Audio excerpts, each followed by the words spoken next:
my dear friends, and welcome back to another Star Wars news update. Today we've got a lot to cover: the Obi-Wan Kenobi series, some new details of a mystery project, Rogue One, and so much more. So without much further ado, and without any more jibber jabber, let's dive straight into it. So what a week it's been for Star Wars news, more specifically Obi-Wan Kenobi news. And today, my dear Mandalorians, we have even more. Making Star Wars have provided new details of Jedi that are going to appear in the show, as well as some incredible information for Darth Vader. I'm so excited to share this with you, so let's get straight to it. They start off by giving a bit of a structure to what we can expect in the show. For example, they start by saying that the first 2 episodes are going to focus on young Luke Skywalker on Tatooine and young Princess Leia on Alderaan. They also say these first 2 episodes are going to introduce us to the Inquisitors. But then, in episode 3, Darth Vader is going to appear for the first time, and from there on out, from episodes 3 to 6, he is going to play a major role, making Star Wars say that, quote, he will be pulling the strings. And it's also said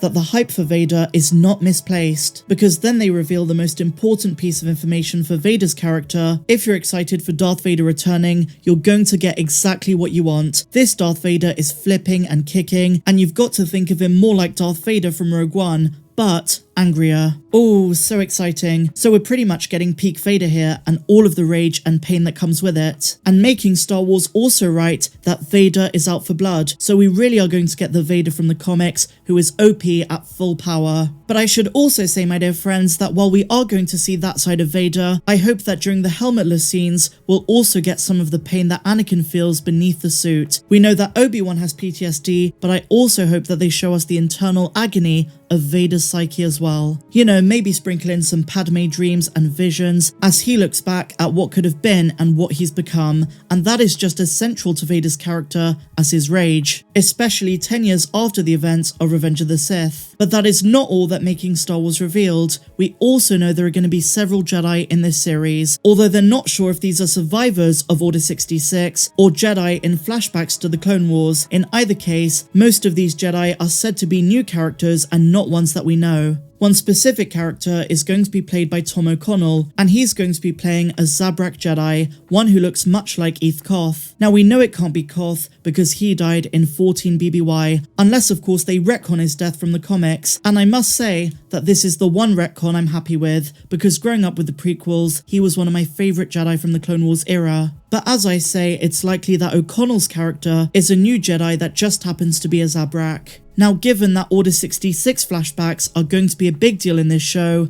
I wonder if we're going to see who rescued Grogu. We all assume it's going to be in The Mandalorian Season 3, but they might connect the flashback that we saw in the Book of Boba Fett to the Kenobi series. And if they do, I wonder if we're going to see that person in the show, and if they're going to interact with Obi-Wan after finding out there are more Jedi out there who survived. And I say this because we know Obi-Wan is not going to stay on Tatooine for the whole show. He is going to go off-world. Anything is possible. But going back to Vader and the new information revealed, the good news is that Vader is playing a major role in the show and not just appearing at the end, which I know that some people were worried about, but now we know from episode 3 onwards he is going to be front and center. And it's also clear from the structure that Making Star Wars provided that they're trying to answer questions between episodes 3 and 4, notably what Luke's upbringing was like with Owen and Beru, and what Leia's upbringing was like on Alderaan with the Organas. We do know a little bit about Leia's upbringing from Leia, Princess of Alderaan, the young adult novel by Claudia Gray, but they're going to reveal much more in the Kenobi series, where she's just 10 years old. Now, on top of being a series that's trying to do justice to Obi-Wan, this series is going to make significant connections to Star Wars Rebels, with the Inquisitors who are hunting down surviving Jedi. This report, among others, as well as the concept art, confirm that the Inquisitors are coming to Tatooine. Moses Ingram is rumoured to be playing the most ruthless of them, and she's going to be an Inquisitor we haven't met yet. Maybe even the third sister, whose existence we only know about thanks to the book, Darth Maul, and other dark side followers. So much to look forward to, and I urge anyone who hasn't seen them yet to go and watch the Clone Wars and Rebels prior to Kenobi. And while the series is probably going to be just fine for the average viewer, since they are going to draw a lot from the animated shows, it's going to help you understand the nuances in the series. So awesome news. May the 25th, what a day that's going to be.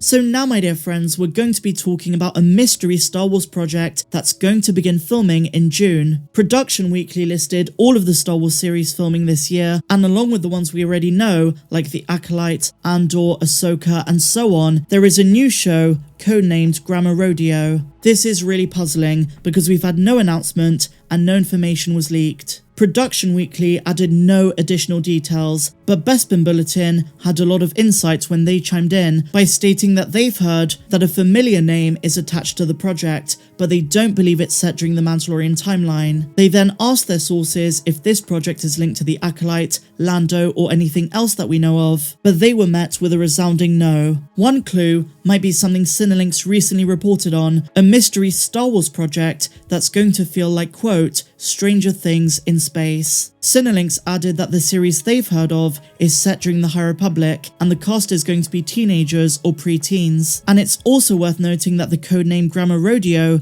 could be a reference to The Simpsons. In the episode titled Bart on the Road, Bart Simpson and some of the other kids trick their parents into letting them take a trip, with the kids telling their parents that they're going to be going on a national grammar rodeo, and this fits in with the Cinelinx report that they're looking to cast children and teens. So this could be the High Republic project. Hopefully though, we do get some new information on the series soon, and with filming reportedly taking place in June, we should find out over the next couple of months.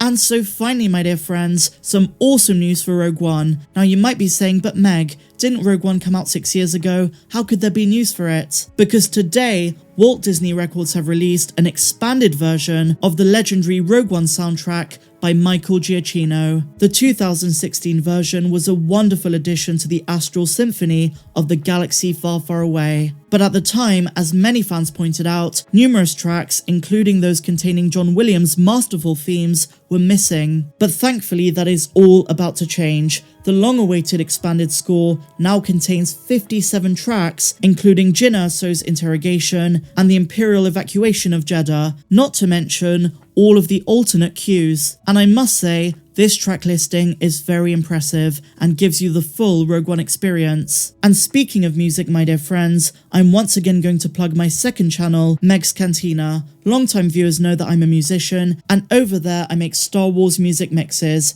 inspired by the incredible soundtracks of the saga. They're usually ambience, lo-fi, and epic mixes, but I do try to keep it varied as well. So go and subscribe to my second channel, Meg's Cantina. The link is also going to be in the description down below. But otherwise, my dear friends, that brings us to the end of this news update. If you enjoyed it, please be sure to give me a big fat thumbs up, subscribe to the channel if you're new, and a massive welcome if you are. And if you want to contribute to the channel and get more videos not found here on YouTube, then check out my Patreon, that's linked down there as well. But until the next one, may the Force be with you always. I'm Star Wars Meg, have a good one.